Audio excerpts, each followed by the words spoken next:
Le littoral breton, dans le nord de la France, est réputé pour sa beauté austère. Des falaises de granit plongent dans la mer en angles irréguliers, et l'eau, presque toujours froide, reflète un bleu profond qui trompe les touristes imprudents.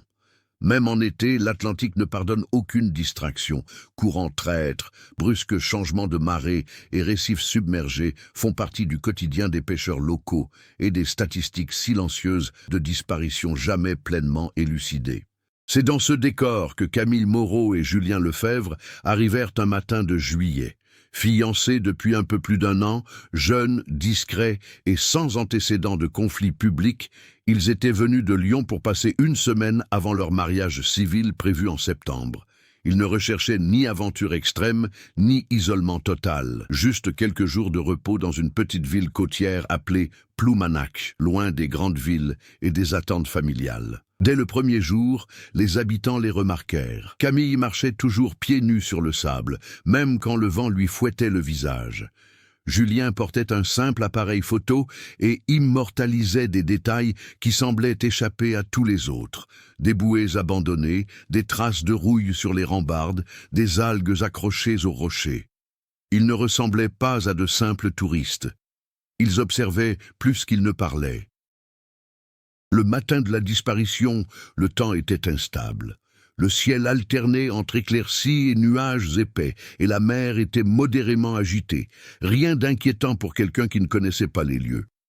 La plage n'était pas déserte, mais il n'y avait pas grand-chose à faire. Quelques baigneurs se trouvaient près du rivage, 2 pêcheurs préparaient leurs filets, et une famille avec enfants se tenait à l'écart de l'eau.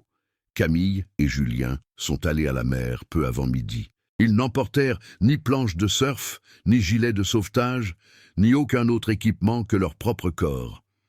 Ils laissèrent des serviettes étendues sur une pierre plate et marchèrent jusqu'à ce que l'eau leur arrive à la taille. Des témoins se souvinrent plus tard qu'ils hésitèrent quelques secondes, comme pour évaluer la température ou la force du courant. Puis, ils avancèrent de quelques mètres. À partir de ce moment, les versions commencent à diverger. Une femme a déclaré avoir vu Julien plonger le premier, disparaître quelques secondes, puis réapparaître plus loin que la normale. Un pêcheur a dit avoir vu Camille lever le bras, non pas pour saluer, mais dans un geste bref et saccadé. Un adolescent a trouvé le silence soudain étrange. Aucun cri, aucun appel au secours. Le fait concret est simple et brutal. En moins de 3 minutes, les 2 hommes ont disparu de la surface. Les recherches commencèrent cet après-midi-là. Pompiers maritimes, plongeurs de la gendarmerie, hélicoptères de la sécurité civile. La mer fut ratissée en cercles de plus en plus larges. Des filets furent jetés près des récifs. Les marées suivantes ne ramenèrent que des algues, des morceaux de bois et des restes de vieux filets. Aucun corps, aucun vêtement. Aucun effet personnel. Au bout de 2 semaines, l'affaire a été officiellement classée comme disparition par noyade probable, un terme bureaucratique qui servait davantage à clore les procédures qu'à expliquer quoi que ce soit. Mais certains détails ne collaient pas. Camille nageait depuis l'adolescence. Julien avait brièvement servi dans la marine marchande durant sa jeunesse. Aucun des 2 ne manifestait de signes de panique en milieu aquatique. De plus, la zone où ils se sont mis à l'eau n'était pas connue pour ses tourbillons peu profonds. Les dangers se situaient plus au large, près des récifs submergés, visibles uniquement à marée très basse. Les proches réclamaient des réponses. Les amis s'interrogeaient sur la rapidité avec laquelle l'affaire avait été classée. Certains habitants commencèrent à donner des explications informelles. Courant de retour, choc thermique, collision avec des rochers. D'autres évoquaient des choses plus étranges, des filets illégaux, des structures submergées non répertoriées, des activités non consignées dans les registres officiels. Les mois passèrent et le silence s'installa. 6 ans se sont écoulés. Le nom du couple disparut des journaux.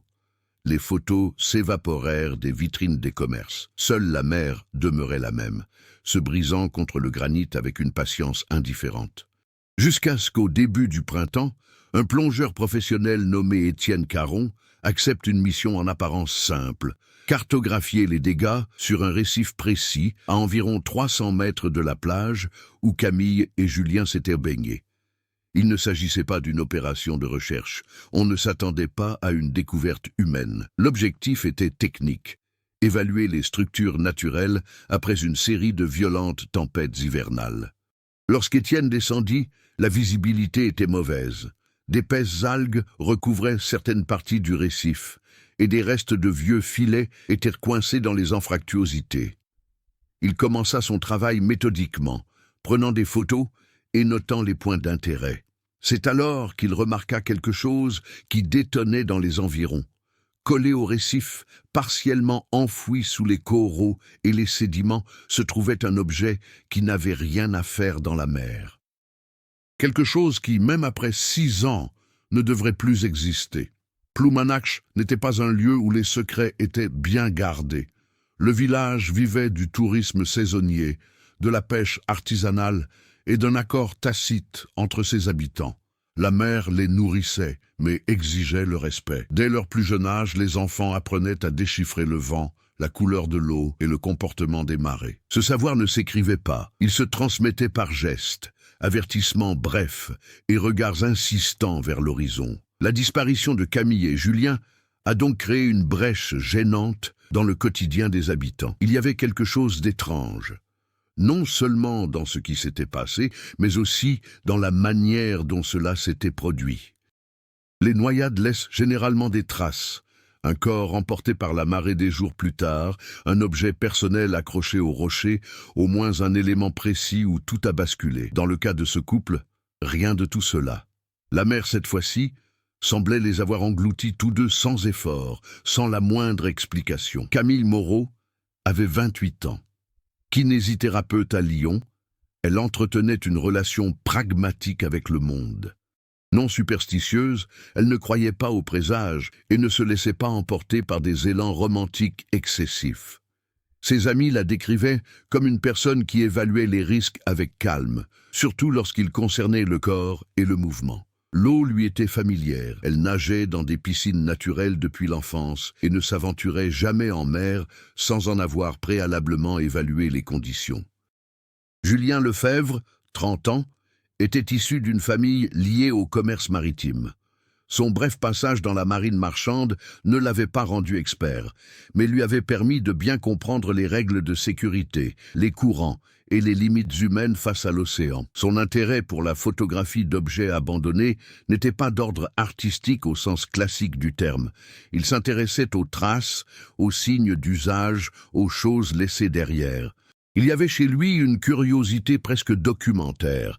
Cette caractéristique n'est devenue pertinente que bien plus tard.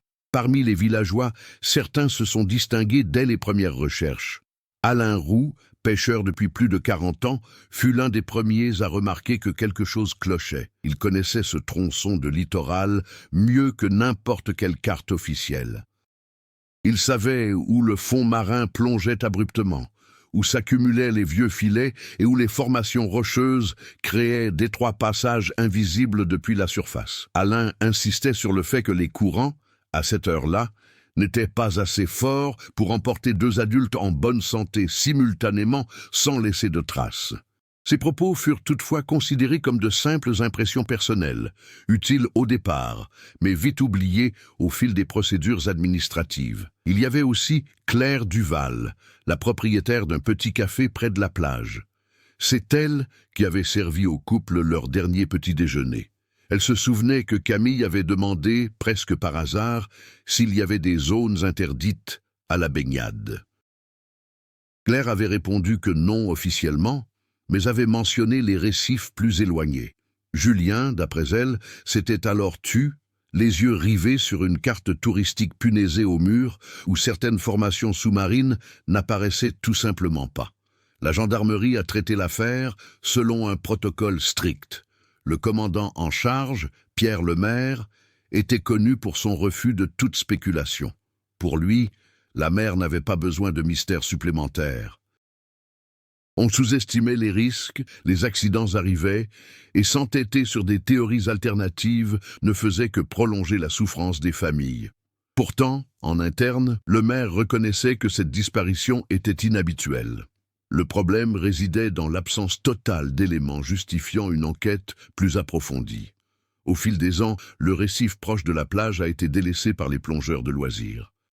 Non pas à cause de légendes ou d'une peur particulière, mais en raison de rapports techniques, mauvaise visibilité, enchevêtrement de vieux filets, formation rocheuse, semblant avoir été déplacée par des tempêtes récentes. Rien de dangereux officiellement, mais suffisant pour dissuader les curieux. C'est dans ce contexte qu'Étienne Caron entre en scène. Étienne n'était pas un aventurier. À 42 ans, il travaillait comme expert sous-marin pour des compagnies d'assurance et des agences environnementales. Son intérêt était pragmatique. Évaluer les risques, documenter les dégâts, rédiger des rapports clairs. Il ignorait tout des détails de l'affaire du couple disparu. Il se souvenait seulement vaguement d'avoir vu un reportage à ce sujet des années auparavant. Lors de la préparation de la plongée, il remarqua que ce récif avait subi des modifications structurelles suite aux récentes tempêtes. Des roches s'étaient déplacées, révélant des zones auparavant recouvertes de sédiments. Pour Étienne, cela impliquait un risque géologique. Pour la mer, cela signifiait révéler ce qui était resté caché pendant des années. En descendant, il s'aperçut que certaines parties du récif ne correspondaient pas aux données officielles. Il y avait des cavités plus profondes que prévu, des passages étroits entre les rochers et quelque chose qui semblait avoir été ajouté ultérieurement et non formé naturellement. L'objet fixé au récif, qu'il n'avait d'abord aperçu que partiellement, semblait enveloppé d'une ancienne végétation marine. Il n'était pas récent, il était là depuis des années, peut-être même avant le plus rigoureux des hivers. Sa forme était irrégulière, mais les nombreuses lignes droites étaient trop nombreuses pour être ignorées. Étienne n'a pas touché l'objet lors de cette première plongée. Il a simplement pris des photos, noté les coordonnées, puis est remonté à la surface. En examinant les images, il ressentit un malaise difficile à définir. Ce n'était pas de la peur, mais une prise de conscience tardive. Il ne s'agissait pas de déchets ordinaires. Ce n'était ni un morceau d'un navire moderne, ni un simple reste de filet. Et comme par hasard, c'était précisément là que Camille et Julien avaient disparu. Étienne retourna sur le récif 2 jours plus tard, muni cette fois d'une autorisation officielle pour une inspection plus approfondie. Le rapport préliminaire avait soulevé suffisamment de doutes pour justifier une nouvelle plongée, axée cette fois-ci spécifiquement sur l'anomalie constatée. La disparition du couple ne fut pas évoquée. Officiellement, il ne s'agissait que d'un risque structurel sous-marin potentiel. L'état de la mer s'était dégradé, la visibilité avait encore diminué et le courant latéral exigeait des ajustements constants de la flottabilité. Malgré cela, Étienne s'en tenait au plan. Il descendait lentement, suivant les coordonnées enregistrées, attentif aux moindres changements de terrain. En approchant du point indiqué, le récif lui parut plus encaissé que sur les images précédentes. Des rochers déplacés avaient créé une sorte de couloir naturel, trop étroit pour les gros poissons, mais accessible à un plongeur expérimenté. C'est là qu'il remarqua le premier détail nouveau, des marques linéaires et parallèles sur le granit, comme si un objet lourd avait été traîné à plusieurs reprises contre la roche. L'objet réapparut au premier plan, désormais plus visible. Ce n'était pas une épave ordinaire. Il s'agissait d'une structure métallique de taille moyenne, partiellement recouverte d'organismes marins, mais encore intacte à certains endroits clés. On y trouvait des hameçons, d'épais câbles corrodés et ce qui ressemblait à un système de fixation. Rien de tout cela ne faisait partie de l'équipement de pêche traditionnel de la région. Étienne sentit sa respiration s'accélérer à l'intérieur du régulateur. Il s'approcha prudemment et braqua sa lampe sur l'un des côtés. Là, sous des couches de corail mort, se trouvait un morceau de tissu pris au piège, entre le métal et la roche. Le matériau s'effritait au moindre contact, libérant des fibres claires qui se dispersaient dans l'eau. Ce n'était ni un filet, ni une toile de bateau. Il s'agissait de tissu humain. Il s'éloigna immédiatement. De retour à la surface, il interrompit l'opération. Le rapport qui suivit était clair, mais incomplet. Étienne y décrivait la présence d'une structure non identifiée et recommandait l'intervention des autorités maritimes. Il s'abstenait de toute spéculation.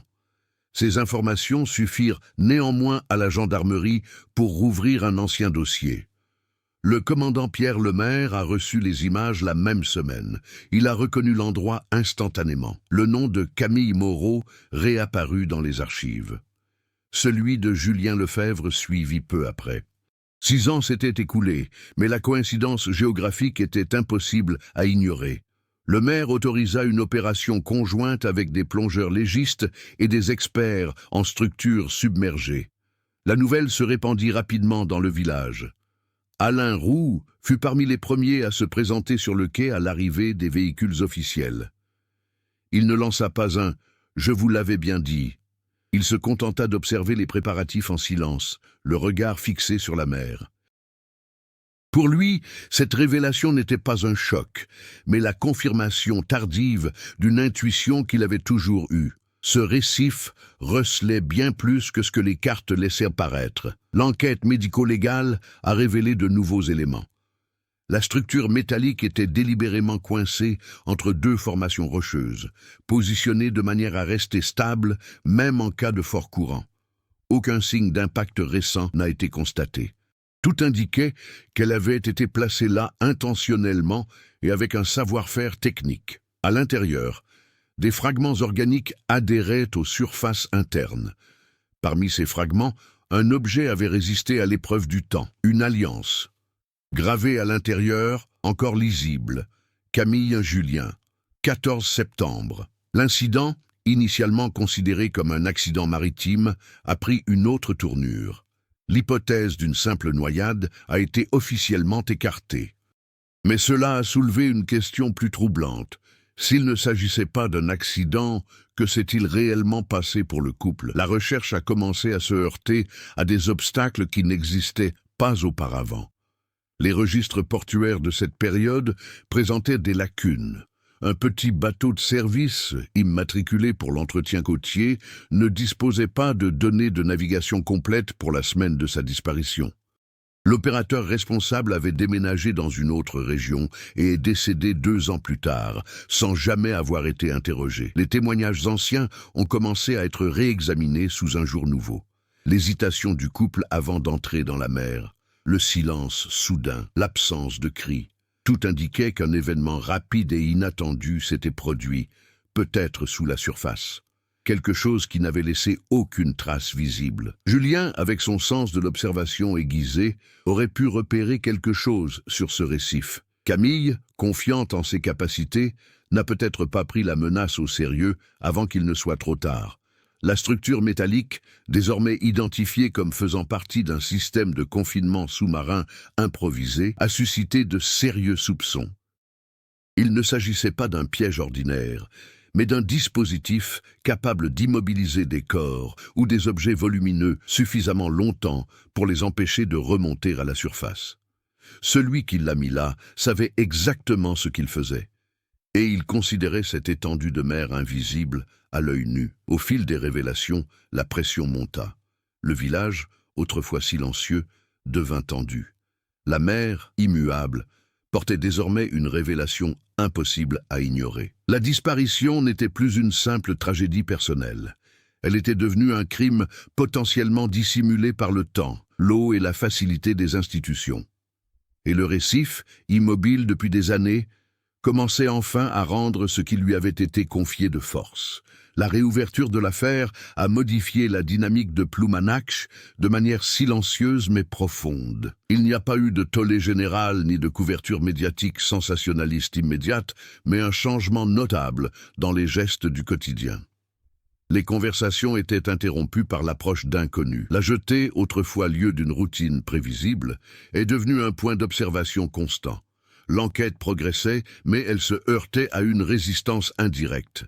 La première piste a émergé de documents maritimes incomplets. Le navire de service identifié dans les archives n'était ni imposant ni ostentatoire. Il s'agissait d'une embarcation servant à l'entretien des bouées et à la signalisation côtière, opérant dans le cadre de contrats temporaires. Officiellement, sa fonction était simple. Officieusement, son itinéraire précis, certains jours, n'a jamais été entièrement consigné.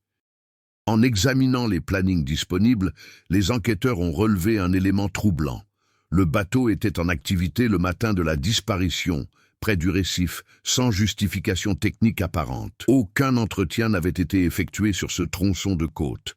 Cette faille était liée à un autre élément négligé, un accord informel entre les entreprises de maintenance et les pêcheurs locaux, autorisant l'utilisation temporaire de structures immergées pour la stabilisation du matériel. Rien d'illégal à première vue, mais suffisant pour créer des zones grises échappant à tout contrôle direct. Alain Roux, contraint de témoigner à nouveau, a révélé un fait qu'il n'avait jamais consigné officiellement. Des mois avant la disparition, il avait observé une activité nocturne inhabituelle près du récif. De faibles lumières sous-marines apparaissaient et disparaissaient au gré des marées. À l'époque, il avait supposé qu'il s'agissait de plongées techniques autorisées. Il réalisait maintenant qu'il n'en avait jamais eu la confirmation auprès de personne. Un autre élément est apparu suite au témoignage de Claire Duval. Appelée à témoigner plus en détail, elle a mentionné un détail apparemment insignifiant. Julien avait demandé au café si cette partie de la mer était toujours active. Claire ignorait la réponse et avait oublié l'expression avec le temps. Relancée sous la pression, la question a pris tout son sens. Active en quel sens? Navigation? Maintenance? Autre chose? Parallèlement, l'équipe d'experts a rencontré des difficultés techniques. La structure métallique découverte ne correspondait à aucun modèle industriel standard. Certaines pièces avaient été adaptées et soudées manuellement, ce qui laissait supposer une improvisation spécialisée. Il ne s'agissait pas d'un travail d'amateur, mais cela ne provenait pas non plus de grands chantiers navals.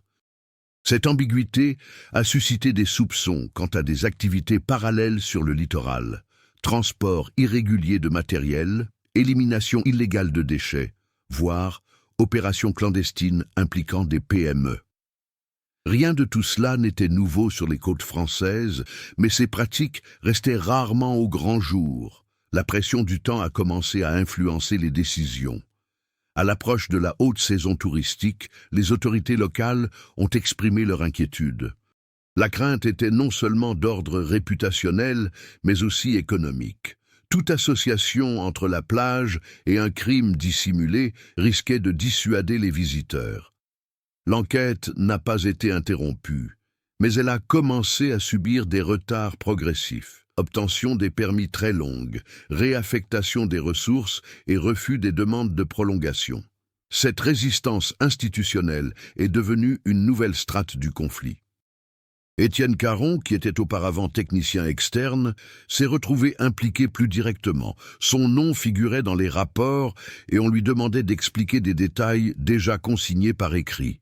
Il s'est rendu compte qu'il était devenu, malgré lui, un maillon sensible entre la découverte et la révélation publique de l'affaire. En visionnant les images de la première plongée, Étienne remarqua un détail qui lui avait échappé. Près de la structure métallique, des marques de peinture délavées étaient visibles sur un rocher, uniquement sous un certain angle de lumière. Elles n'étaient pas naturelles. Elles ressemblaient à des signaux de navigation utilisés pour l'orientation sous-marine. Cette découverte a révélé un autre élément troublant, l'absence de certaines images dans les archives municipales. Des photographies aériennes du littoral, prises peu après la disparition, présentaient des recadrages inexplicables. Des zones entières étaient floues ou manquantes. Aucune explication technique plausible n'a été trouvée. L'affaire ne se limitait plus à ce qui était arrivé à Camille et Julien. Elle devenait une enquête sur ce qui avait été systématiquement ignoré.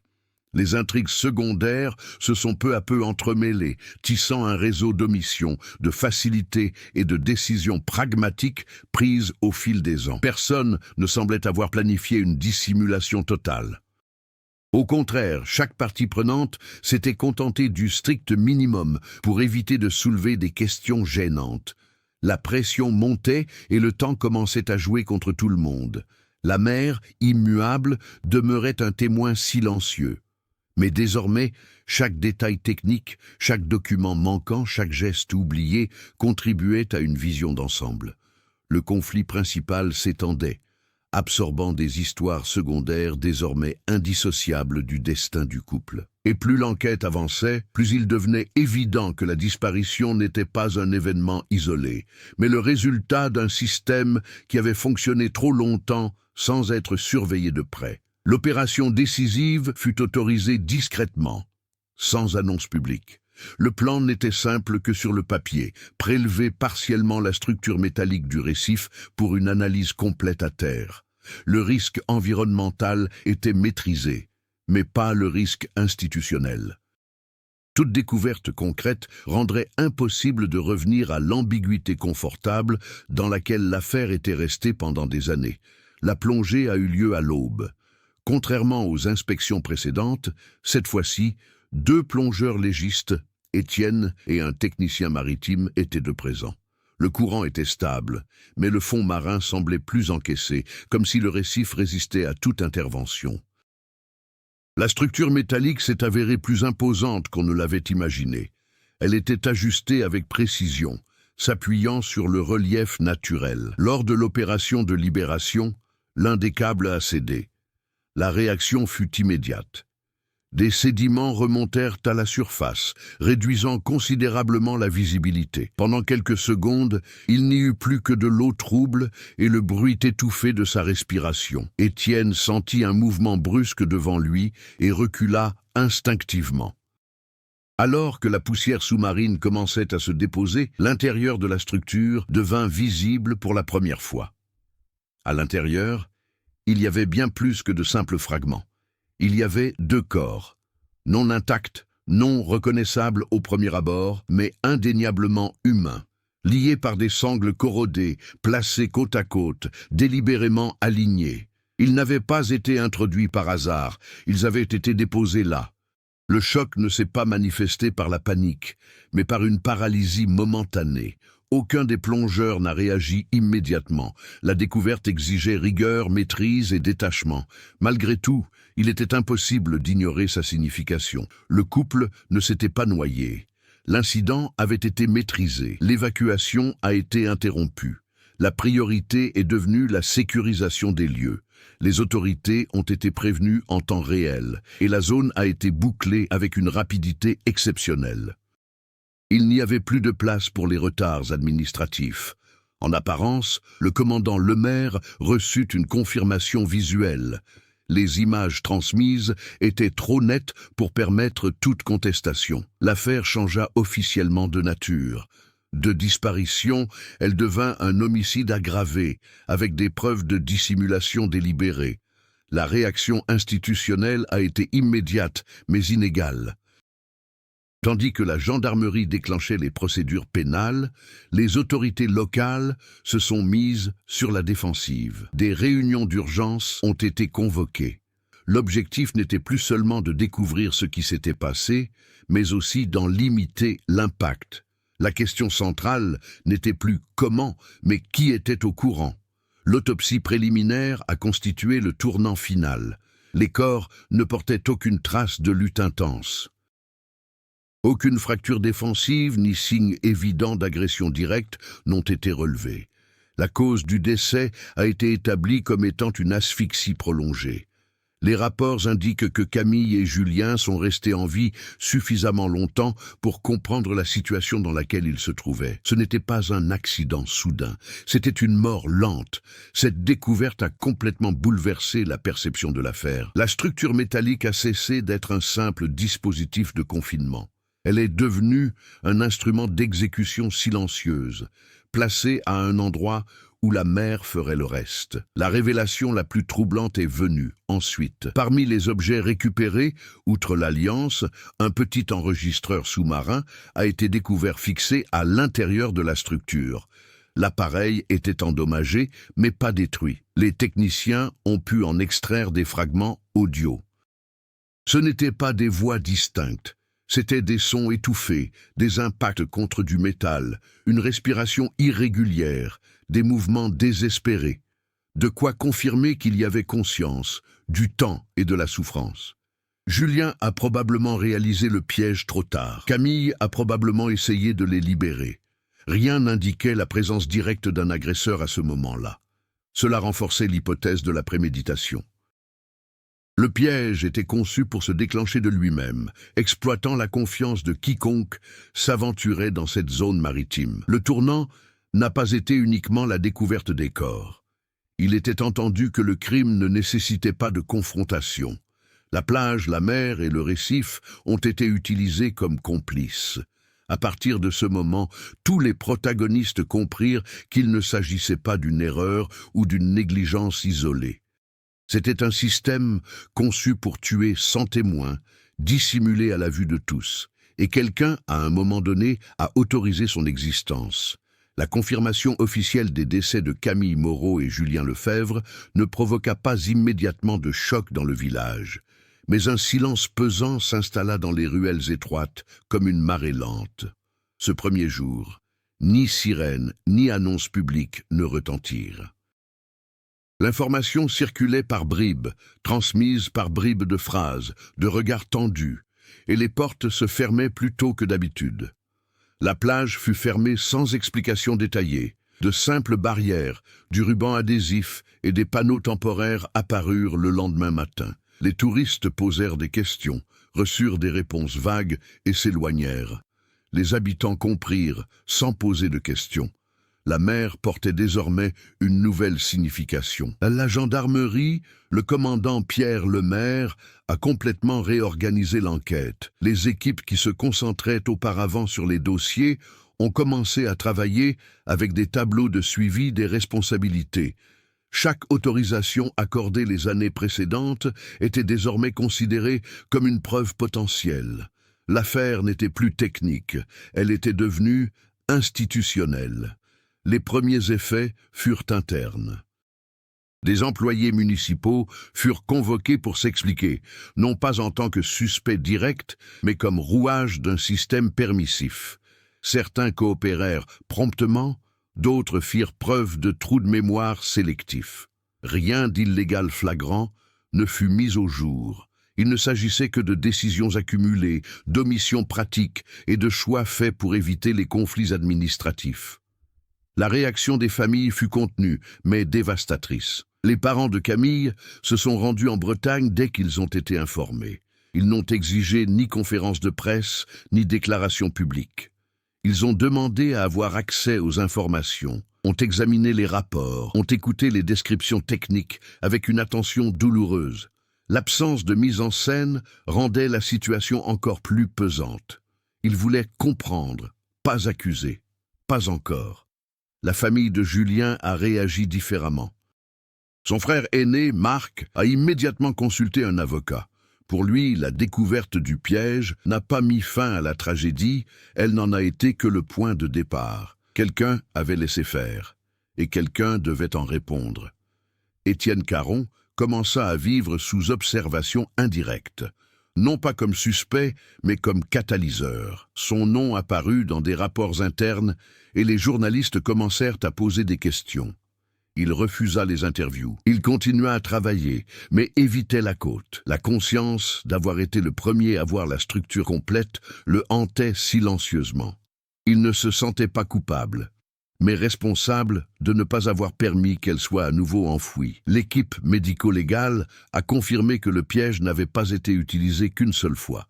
Des marques internes indiquaient une usure antérieure, incompatible avec un usage unique. Cela a ouvert une nouvelle piste. Si Camille et Julien n'étaient pas les seules victimes, combien d'autres ont disparu sans laisser de traces? Cette possibilité a élargi le champ d'application de l'affaire. Les autorités régionales ont commencé à suivre la situation avec une attention accrue. On craignait non seulement un tueur inconnu, mais aussi un scandale structurel, des permis délivrés sans contrôle, des zones maritimes traitées comme des zones neutres, des accords informels jamais formalisés. Le village ressentit rapidement l'impact économique. Les réservations furent annulées. Le café de Claire Duval resta vide pendant des jours. Elle observait la plage fermée depuis le seuil, se souvenant de la question de Julien sur l'activité. Désormais, ce mot avait pris un sens cruel. Alain Roux cessa de prendre la mer pendant un temps, non par peur mais par épuisement. Il sentait que ses soupçons, longtemps nourris, s'étaient confirmés trop tard. Le récif, qu'il avait toujours respecté, était devenu le symbole d'un échec collectif. Les réactions n'ont pas été explosives, mais cumulatives. Chaque nouveau rapport venait étayer les accusations. Chaque témoignage révélait de petites décisions qui, mises bout à bout, avaient permis au piège de rester actif pendant des années. La mer continuait de se briser contre les rochers, indifférente aux rencontres, aux documents et aux émotions humaines. Mais désormais, plus personne ne la voyait de la même façon. Cette découverte n'a pas apporté de soulagement immédiat. Elle a engendré des responsabilités. Et cette responsabilité commençait à peser lourd. L'enquête entra dans une phase plus lente et plus ardue. Après le choc initial, il fallut poursuivre le travail de reconstitution des décisions passées et gérer une résistance qui n'était plus discrète. Pierre Lemaire ressentit directement ce changement. Pendant des années, il avait été un commandant efficace précisément parce qu'il évitait les conflits inutiles. Désormais, cette attitude devenait un obstacle qu'il lui fallait surmonter. Le premier changement était d'ordre personnel. Lemaire commença à examiner des documents qu'il avait précédemment délégués, de vieux rapports, des autorisations signées sans vérification approfondie, des avis techniques approuvés sans difficulté. Il reconnut sa propre signature sur certains de ces documents. Il ne s'agissait pas d'erreurs criminelles, mais de choix administratifs faits pour assurer le bon fonctionnement du système. La découverte du piège transforma ses choix en conséquences concrètes. Au lieu de se défendre, il décida d'avancer. Il autorisa l'extension de l'enquête au-delà des limites du village, une démarche qui aurait normalement nécessité des semaines de négociations. Cette décision engendra des tensions avec les autorités régionales, mais permit également d'accéder à des dossiers jusque-là inaccessibles. Pour la première fois, l'affaire cessa d'être locale et commença à être perçue comme une potentielle défaillance structurelle des politiques côtières. Étienne Caron était confronté à une croissance d'un autre genre. Il ne disposait d'aucun pouvoir institutionnel, son expertise technique étant la seule qualité requise. Pour autant, il comprit que son implication ne pouvait se limiter à la rédaction de rapports. Invité à rejoindre officiellement le groupe d'analyse, il hésita. Accepter signifiait renoncer à la neutralité professionnelle qui l'avait toujours guidé. Refuser, c'était laisser des interprétations superficielles primer sur les conclusions techniques. Il a accepté. Il entreprit d'examiner chaque détail de la structure métallique extraite du récif. Il y décela des schémas d'assemblage, des réutilisations de pièces et des solutions improvisées qui révélaient une expérience pratique et non théorique. Ce travail exigeait une concentration constante, mais il lui apporta aussi la clarté nécessaire. Plus il comprenait le fonctionnement du piège, plus il devenait évident qu'il avait été conçu pour se fondre dans son environnement. Cette compréhension a permis de réaliser des progrès concrets. Étienne suggéra que des structures similaires pouvaient exister ailleurs, assemblées avec de légères variations pour s'adapter au terrain local. Cette proposition n'était pas alarmiste, mais logique. Si quelqu'un avait investi du temps et des connaissances dans ce système, il était peu probable qu'il s'agisse d'une expérience isolée. La proposition a d'abord rencontré des résistances, mais a finalement été acceptée. De nouvelles inspections, désormais soumises à des critères plus rigoureux, furent autorisées. Le rythme était lent, mais constant. Chaque plongée révélait non seulement des rochers et des algues, mais aussi de subtils indices d'une ancienne intervention humaine. Aucun piège supplémentaire ne fut immédiatement localisé, mais cette simple possibilité modifia la façon dont le littoral était observé. Les familles étaient elles aussi confrontées à leur propre processus de croissance forcée. Les parents de Camille décidèrent de prolonger leur séjour dans la région. Au lieu de s'isoler, ils cherchèrent à comprendre l'environnement qui leur avait été présenté comme sûr pour leur fille. Ils discutèrent avec les habitants, longèrent la plage fermée et contemplèrent la mer en silence. Ils ne cherchaient pas de coupables à ce moment-là, mais simplement à comprendre le contexte. Marc Lefebvre, quant à lui, a transformé son indignation en action organisée. Il a commencé à assister aux audiences, à demander des documents et à exiger la transparence. Sa présence constante a empêché que l'affaire ne soit traitée comme une simple procédure technique. Il n'a accepté ni les réponses vagues, ni les délais indéfinis. Cette pression extérieure a forcé des changements internes. Les procédures ont été revues. Le langage des rapports est devenu plus clair et moins défensif.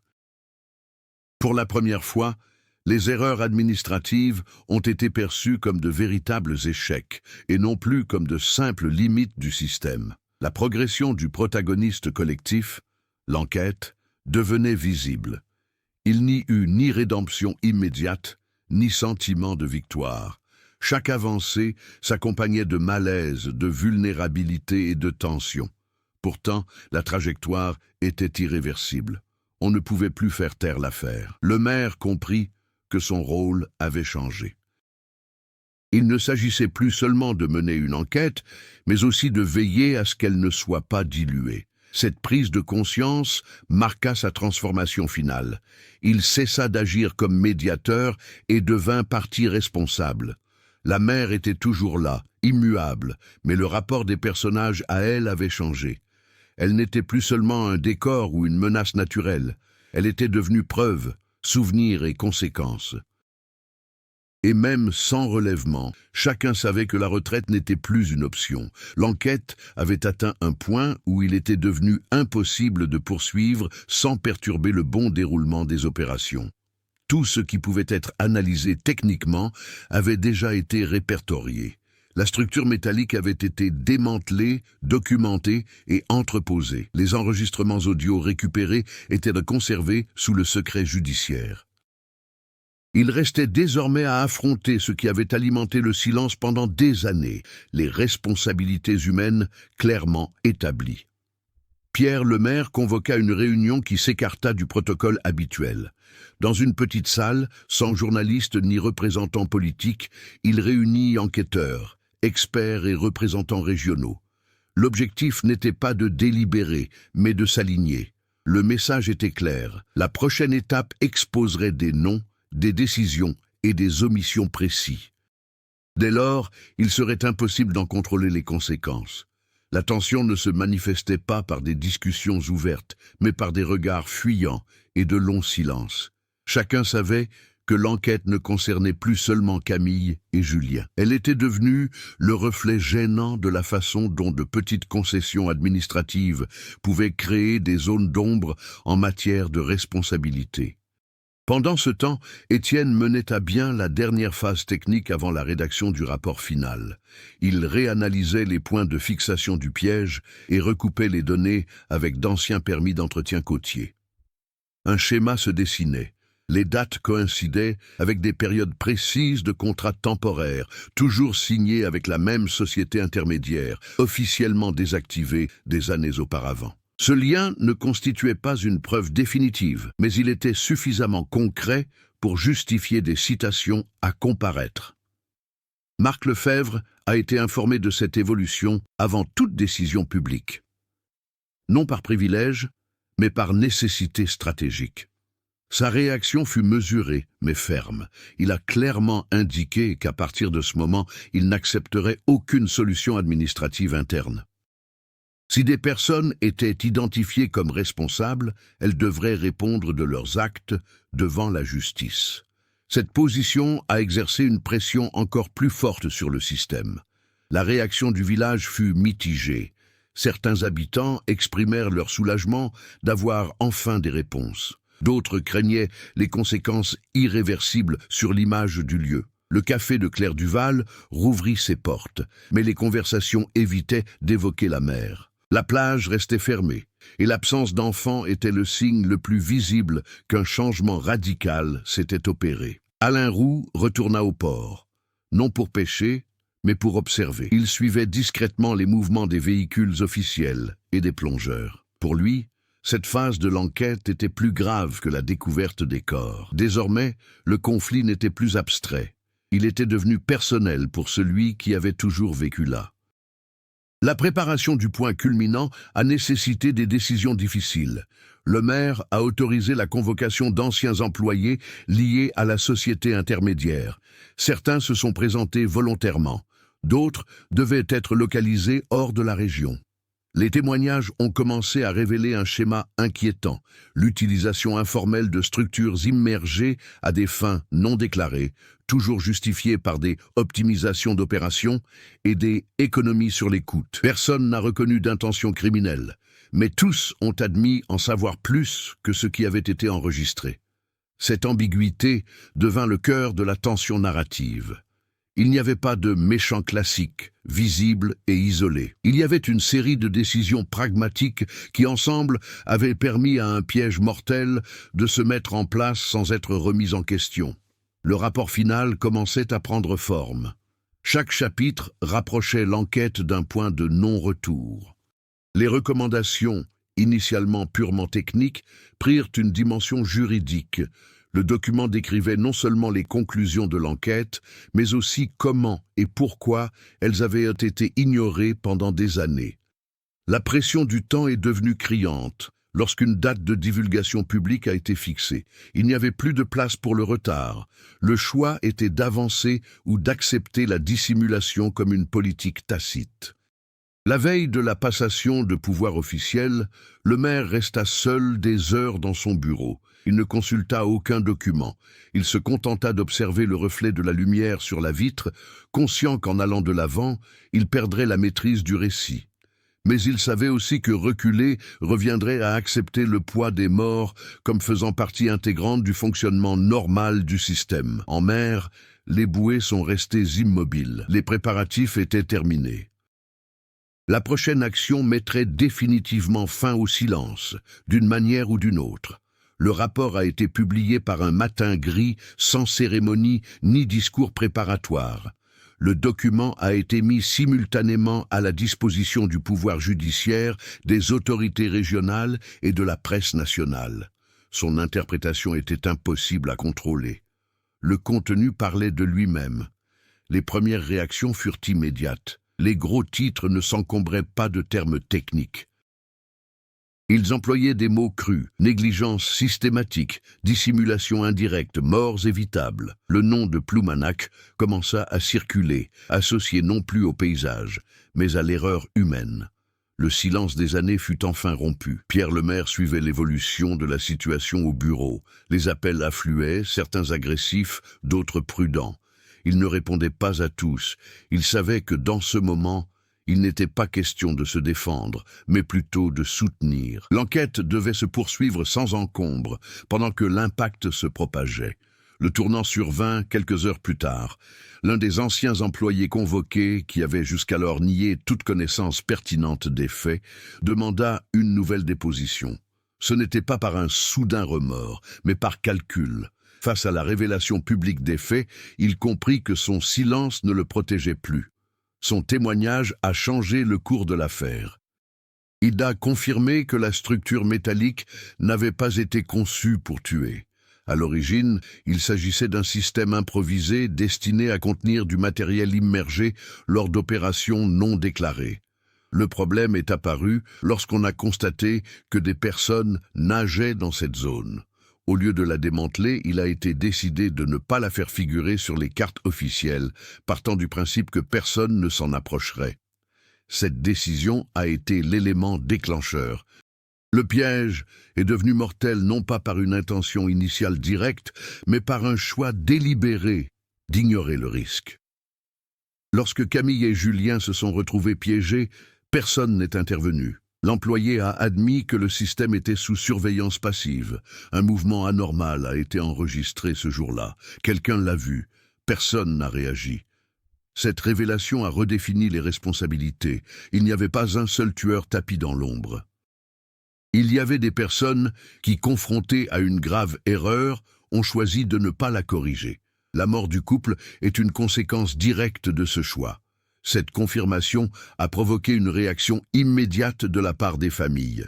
Marc Lefebvre a requis le placement en détention préventive des personnes directement impliquées le jour même. Les parents de Camille, silencieux, ont suivi la conférence de presse improvisée, découvrant pour la première fois toute la vérité. La douleur ne s'exprimait pas par des cris, mais par une immobilité absolue. Étienne Caron observa la révélation de loin. Pour lui, le point culminant n'était pas l'aveu, mais la prise de conscience finale que le système qui avait permis le piège était celui-là même qui l'avait toujours servi en théorie. La différence désormais résidait dans le refus de rester neutre. Le moment décisif survint lorsque le maire signa l'ordre de détention provisoire des personnes identifiées comme responsables. Il n'y eut aucun spectacle, juste une procédure.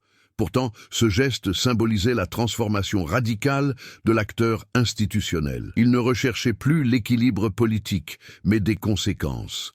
Le village a réagi par vagues successives.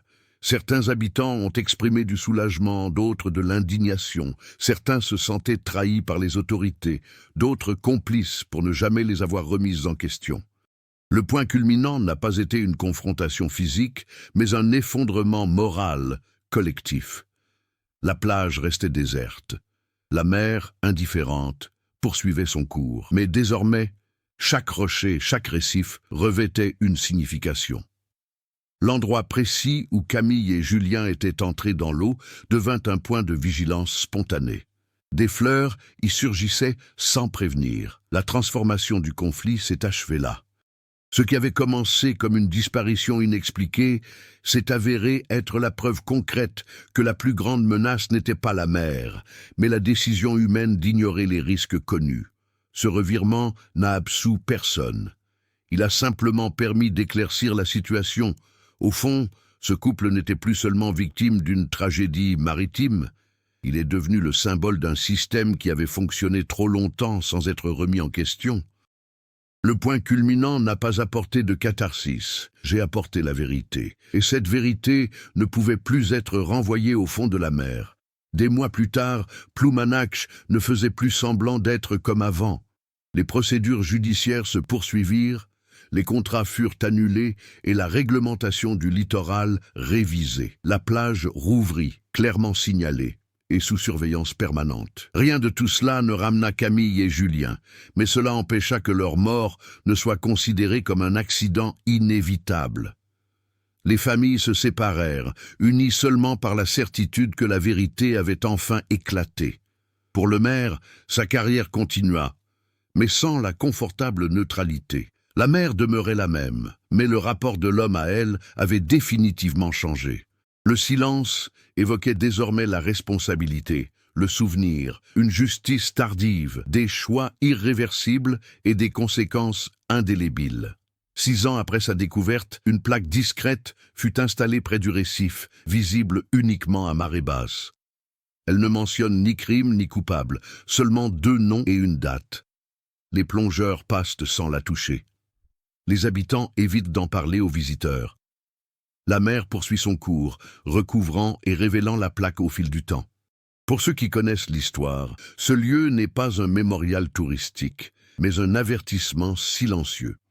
Il y a des choses qui semblent invisibles jusqu'au jour où quelqu'un décide de les regarder de plus près. Et cela reste vrai même lorsque les autorités changent, que les documents disparaissent et que la mer tente de tout dissimuler à nouveau.